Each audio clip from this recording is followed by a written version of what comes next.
Welcome to the Recovery Daily Podcast. I'm your host, Rachel Abassi. I'm a grateful recovering alcoholic and stroke survivor. And today I wanted to talk about the upcoming year. So if you follow me on social media, I've updated all my my profile picture and my little banners in the back.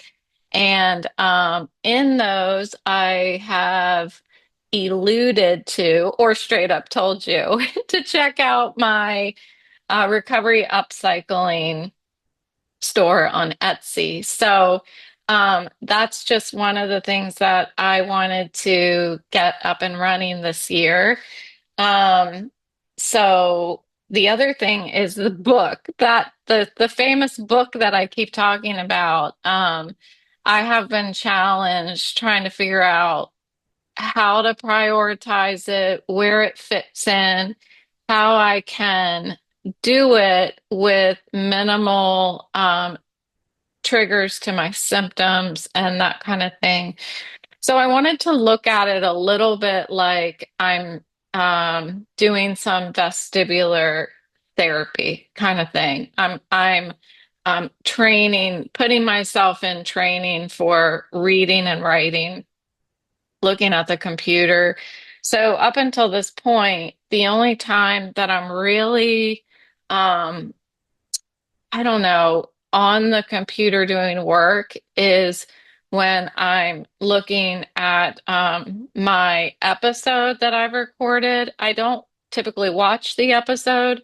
I just have like these templates already up on my computer, and I just plug the file into this iMovie template, and it puts the opening and the closing on the video. And I add like a little transition. It's like minimal. Like I've set myself up so that I'm looking at the computer, um, not very much to edit things.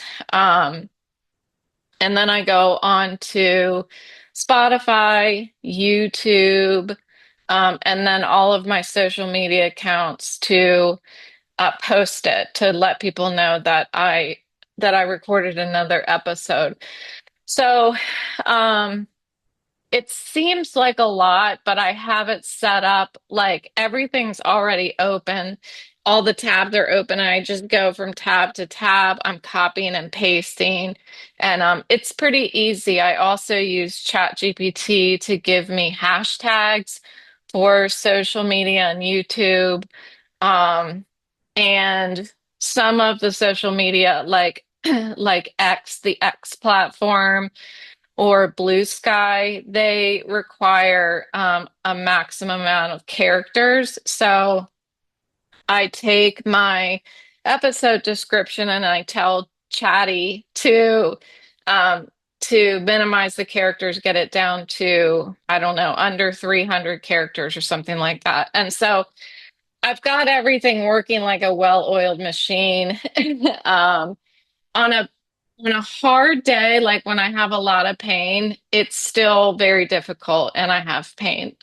Today, gosh, the past 3 days I've been having a lot of headaches, and it's really because it's the beginning of the month, and that's when I give my injection. I think I mentioned that yesterday or the day before. Typically, it takes a couple days for it to, I guess, kick in. I'm usually pretty tired, and the headache is just kind of lingering there more than normal.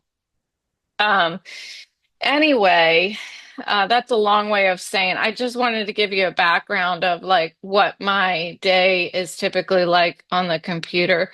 I don't do a lot more than that. Sometimes I'll post, like today, I posted a picture of my Stuffler. I'm obsessed with this Stuffler thing that my husband got me. It's like a waffle maker, but you can put, yeah, you guessed it, stuff on the inside, and you can put anything on the inside. Like you can make a ham and cheese waffle, you can make a chicken and waffle. I don't like chicken and waffles, but I think in the past I haven't had it very long, but I've put like banana and peanut butter in it.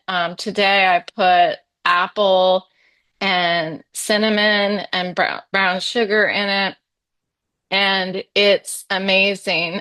I was like, why am I telling you that? Oh, because sometimes I'll post another picture in addition to my episode on Facebook, and that's usually pretty quick, and I do it on my phone. So I have not been using voiceover. That is a good thing. That means that I'm doing pretty well. Usually, if I have like a really heavy appointment coming up, which I'm going to have a procedure coming up in 2 weeks, which I don't know if I've told you about yet.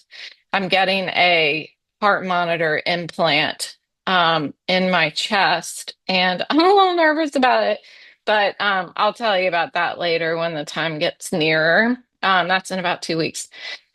So prior to that scheduled event, I will most likely either stop recording maybe for a day or use voiceover on my phone or something just to kind of tone down any possible triggers to my head. Okay, so I've given you the background of what I do. So I want to write a book, and I've started writing the book, and I have a the whole book outline written, which is, I think, kind of sometimes the hardest part. Sorry, I'm having a pain in my ear. I've been having that today too. Um, so I've done, I think, the harder part, which is trying to organize my thoughts and figure out what is the book about. Um, so I feel like I have a good start. I've written like a chapter and a half, and that's just from randomly sitting down every now and then. It takes a lot of concentration, and I usually will only do it on a good day. And I really want to kind of make this be my new job, like I'm giving myself a job. I'm not getting paid for it, and I probably can only do it for an hour or less a day. That's what I'm gonna try to allot myself is an hour or less a day. Just to start, even if I'm feeling good, I'm just gonna do it for an hour. And most likely writing the book will be a combination of me typing with my eyes closed, um, or dictating, something like that. I'm just going to have to go back and forth and see what works best. I don't really like to dictate because I'm kind of picky about what words I choose, and I'm better at it when I'm writing than I am talking. I talk like a fifth grader and I write like more like a college student. So um, anyway, this is just these. So these are two of the things that I wanted to do with my year for 2025. So being the overachiever that I am, I created a plan, a recovery daily plan for 2025. And I even sent my boss a text and I said, well, I guess you can take me out of work, but you can't take work out of me because I wrote my own personal plan for 2025. So I listed some goals, and the purpose of me telling you this is maybe it's something you want to consider doing. I want all of this to be directed towards my recovery, sobriety, and stroke, and also give myself, I really need something to look forward to, something big to look forward to. And writing a book, having this Etsy store are, I think, a good, I think, r reasonable plan for me to have because the Etsy store allows me to keep doing all of my crafts. And what I was challenged with when I first started learning new hobbies was, okay, I can learn how to do all this stuff, but what am I going to do with the stuff when I make it?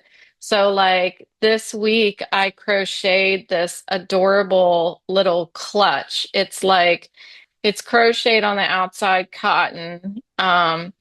And it's the closure is a green ribbon, and I even put a lining on the inside. It was super easy, and it's totally cute. My friend said it was very chic. And I'm like, yeah, I think so too, but what do I do with it? Well, it's like, I'm not going to use it. I don't go anywhere to have a clutch, but it's a really cute, like spring or summer clutch. And so that's a perfect example of putting it up on my Etsy store and I can sell it to somebody.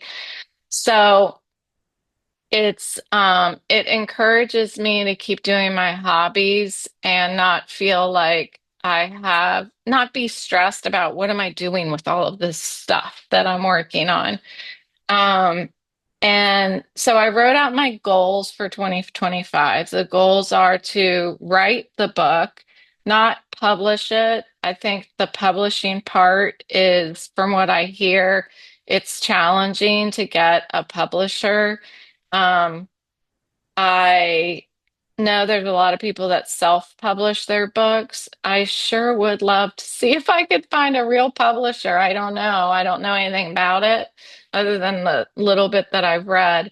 But so just to write it, at least write the first draft of it so that I can start socializing it with some kind of publisher or something like that and start figuring out that part of that publishing process. And my Etsy store, so my goal is to start consistently selling something on there. So my Etsy store is a combination of stuff that I'm painting, stuff that I'm sewing, stuff that I'm crocheting. And then I also have some other crafts that I really like, which is and I've told you guys about this before, I like collecting stones and then creating this stone bowl that it looks like the stones are almost floating. They're really super glued and then decoupaged inside a bowl template. And then you remove the actual bowl and they are still in the shape of a bowl. It's pretty cool.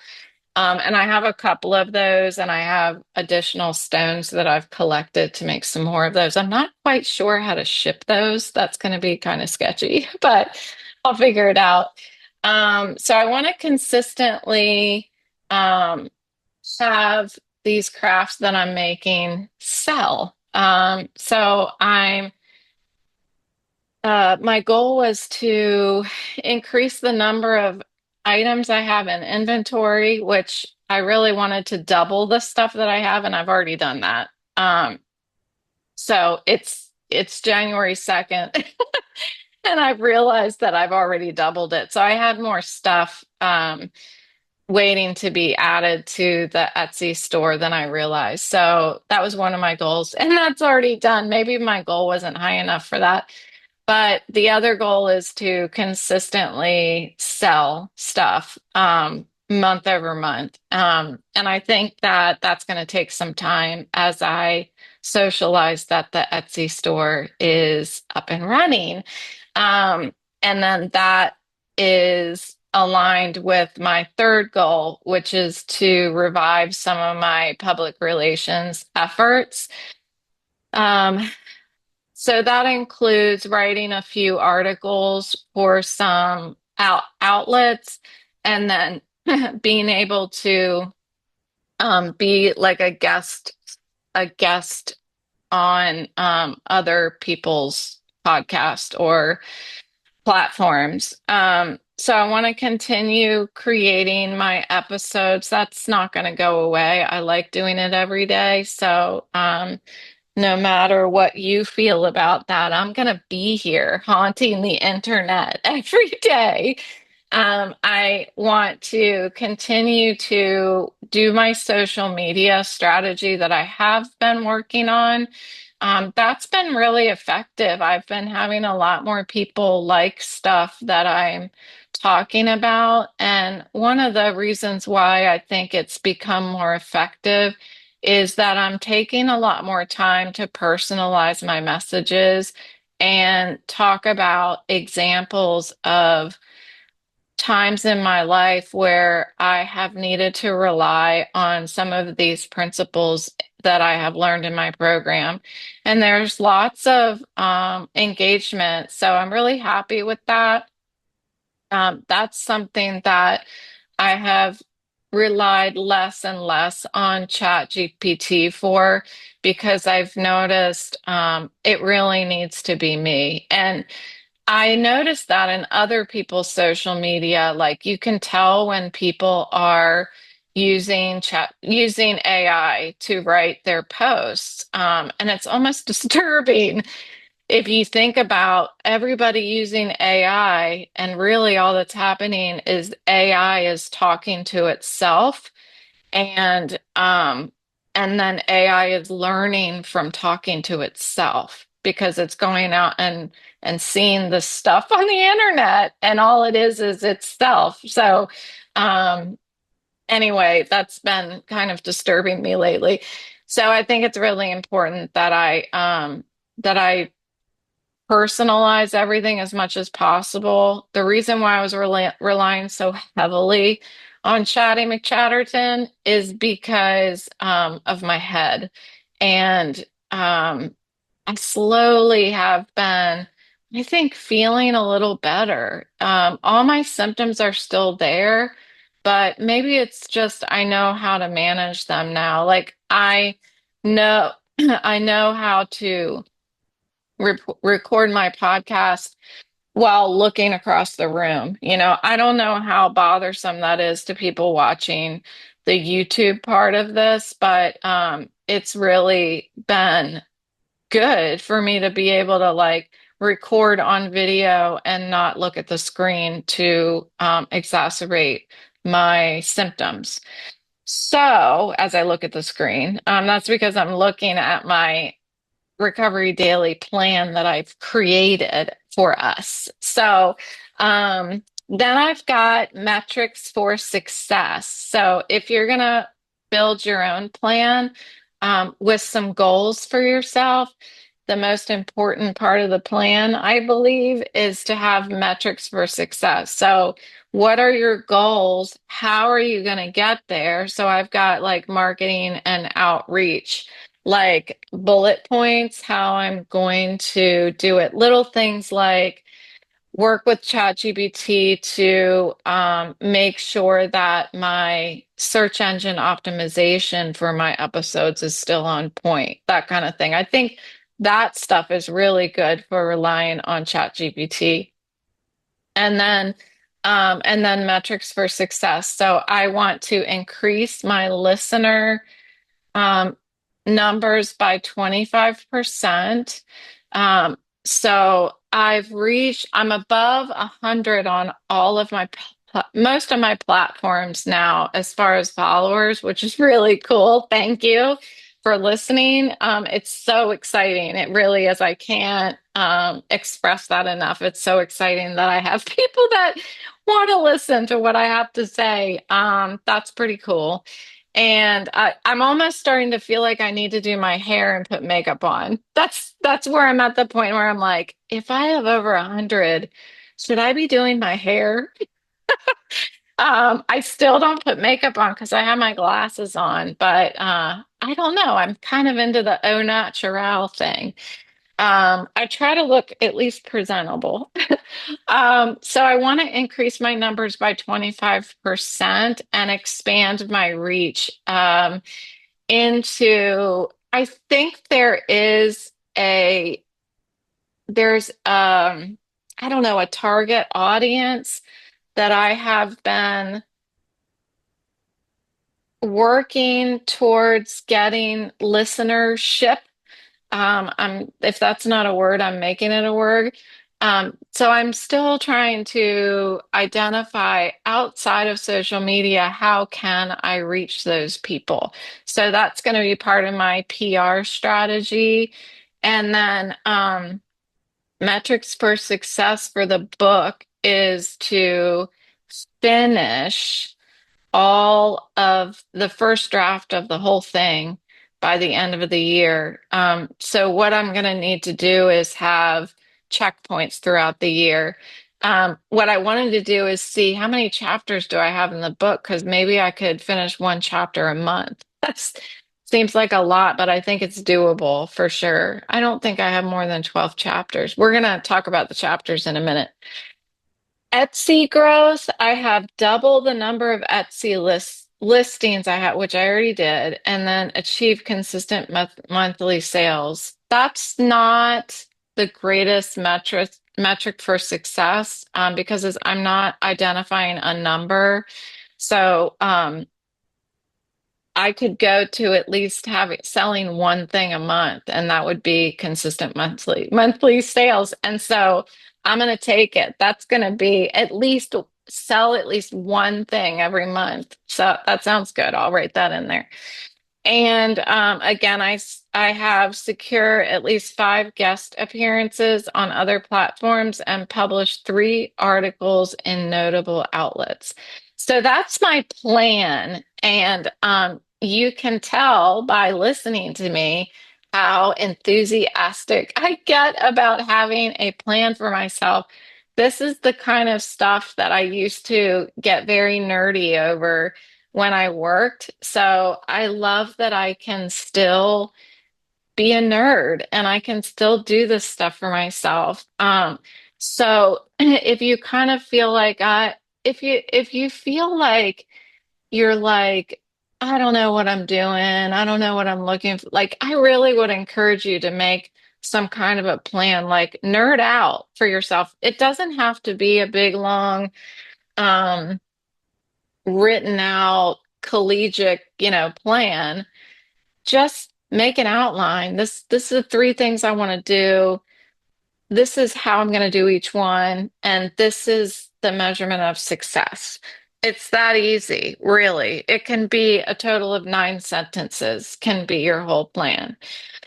So I wanted to talk a little bit out loud about what my book is about and just hear myself um, explain what it is, like what the purpose of the book is, um, what I'm aiming to, like, what are the sections and chapters of the book, and just see how it feels when I talk about it. I was I was cautious about sharing that I'm writing a book, and then I was like, no, why would I be cautious about that? Then I was cautious about talking about it while I'm writing it, but then I thought, eh, if I can get feedback from you, I would love it. Like if you like something that I'm talking about, or you think, oh, I think, Rachel, you should really talk more about what was going on with you when you were in college. Like, I would love to hear that, and then I can add more of that into the book. I've already gotten some feedback, like from my dad and from some of my friends. So I would love it if any of you have any additional feedback for me. So I want to write the book to help others by sharing my experiences of overcoming adversity. I also am interested in leaving a legacy for my kids. And when I talked to my dad about it, he said that those are kind of 2 separate things. And I agree with him. So, what I want to do is focus more on the sharing my experiences of overcoming adversity, because I think it will become a legacy for my kids.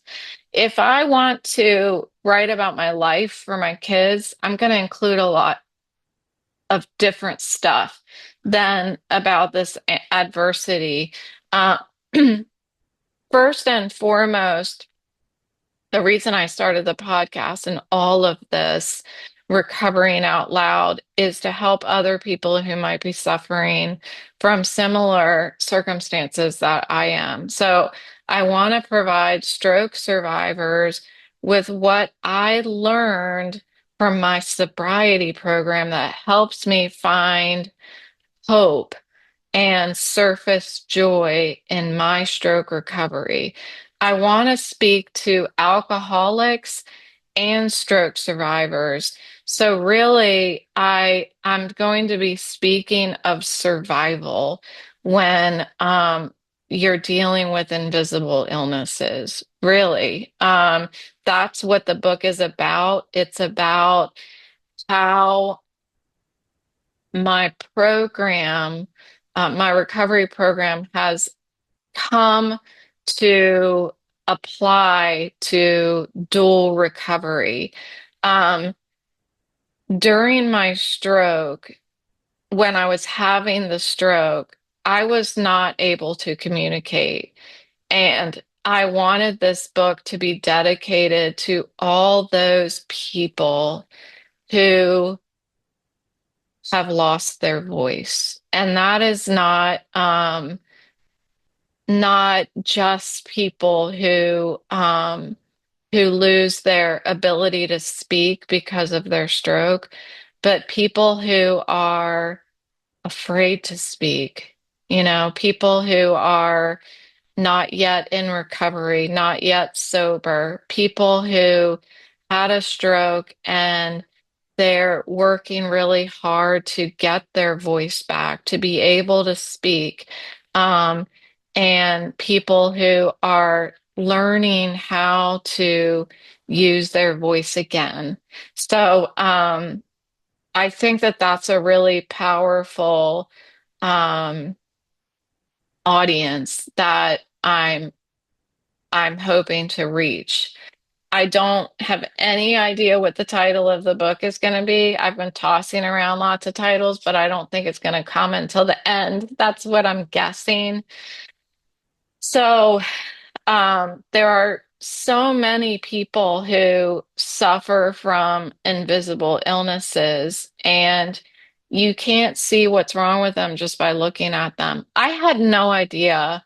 It seems very obvious, but until I was stopped in my tracks, my life was just halted, and I started to become friends and socialize with these people who have had a stroke, and there's so many just fascinating ways that stroke survivors um, build themselves back up to the best human that they can be with the deficits that they have. It's just they work incredibly hard to do things that come easy to others. I had no idea. I knew that there were a lot of people among us with depression and anxiety. I don't think I recognized the the real vast community that is in that. I always was applying it since I got sober. I was applying it to people who are sober. Um, but in stroke recovery and hearing reading the book I can't think of what it's called now, but the organization Stroke Onward, and then the book Stroke of Insight, which is not a book affiliated with Stroke Onward, but there's another book that was written by the owners of Stroke Onward too. But all of these books, getting exposed to these different organizations that talk about mental health after stroke, I just I've started to recognize, um, people who have cancer, mental health for cancer survivors. There's so many people that this affects. And I'm hoping that what I have to share about how I apply my program and my experience, strength and hope with mental health, um, dealing with adversity, I hope that it can be helpful to other people. Um, so I have broken down my book into three acts: Act One, Act Two, and Act Three. And so Act One, I am talking about facing early challenges in my life, and I'm really playing around with where I'm going to go with that. I'm not quite sure that I'm going to go into detail about my experiences in college. For example, even though there's a lot of stuff, a lot of yucky stuff from college that might be necessary to bring up in order to talk about how crazy I really was. I hesitantly say that in past tense, but and then diving right into overcoming alcoholism, and then the role of my family and my friends and support groups, relationships in building my new self, Rachel version 2.0, as I call it. And then in Act Two, I'm talking about what comes next once you remove the alcohol, the incredible journey that begins after the alcohol is removed. And that is surfacing joy, finding that joy that's been underneath all along, where you thought drinking was the way that you feel it, but finding joy beyond happiness. And then after that, navigating stroke recovery and talking about living on borrowed time. I have gone through a lot of fear post-stroke, and I'm still there. I'm still 100% living in a lot of fear because of my stroke.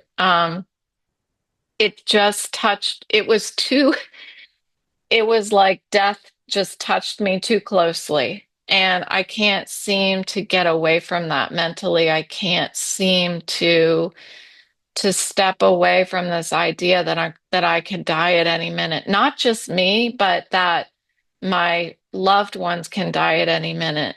And I had great conversations with my psychiatrist, and I want to be able to then bring faith and patience into the mix. So, um, I had an episode recently that talks about the pretzel, about all of the things that come together to build my program. And that's what I want to talk about in that chapter. And then in Act Three, I'm going to expand a little bit more on this idea of surrendering to a higher power. You all who are lifetime listeners know how much I have grown in being able to talk about that just in the time that I started doing this podcast. And I want to talk about it.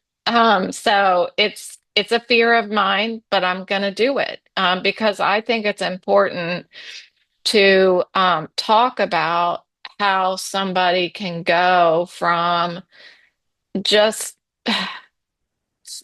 afraid of being judged to feeling like there's something there, feeling like I've got a faith that is helping me stay sane, because that faith is something that I have really come to realize is the key to me getting away from that fear that I'm going to die any second, or that somebody I love is going to die any second. And then once we get past that deep stuff, then the towards the end, this is funny. I do have I think 11 chapters in here. I'm not sure. So it'd be funny if I could do one chapter a month.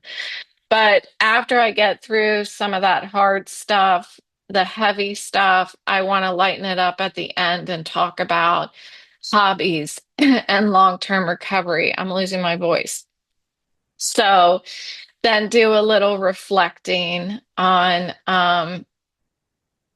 the whole thing, the whole the whole thing that is life, and how really in the end I just have this very minute that I'm in, you know, how I can look forward without necessarily projecting, how I can be hopeful and plan with, but also being flexible to what maybe my higher power's plan is for me, if that's the way that I want to articulate that. We'll find out when I do chapter 8, surrendering to a higher power. So that's the book. And I'm excited to share it with you what the plan is, because I want our listener challenges this year to be intertwined with this writing a book thing. So I'll talk a little bit more about it tomorrow, but I want to start off by writing this. I'm in the introduction talking about foundations of character. So talking about who I am. And this is aligned with the book of the month for December, where the book was talking about who am I? I am not just what what my job used to be. I am not just what I look like. I am not the hobbies that I do. Who am I? Who is the person that listens to the voice inside my head? Because the voice inside my head isn't me either. It's the me that listens to that voice inside my head and makes decisions based on the voice, or based on faith, based on experiences. Like, who am I? So that's what I'm going to be writing about this month. And it's kind of pretty cool that that was our book last month, because it really gave me a lot of good insight. And I realized I didn't do a book review, but I kind of did over the course of several days. And I'm still not done with the book, to be honest with you. I had to switch over to another book because I'm in another book club that I'm reading, and I want to be done by the time that book club meets. So yes, I have my hands in 20 million different baskets as usual. But so that's what I've got for you today. Thanks for being a part of my journey, and I'm looking forward to talking more and sharing with you about what my book writing process is. And hopefully, if you have any feedback, I would love to hear it. So feel free to email me at rachel@recoverydailypodcast.com, and I will talk to you tomorrow.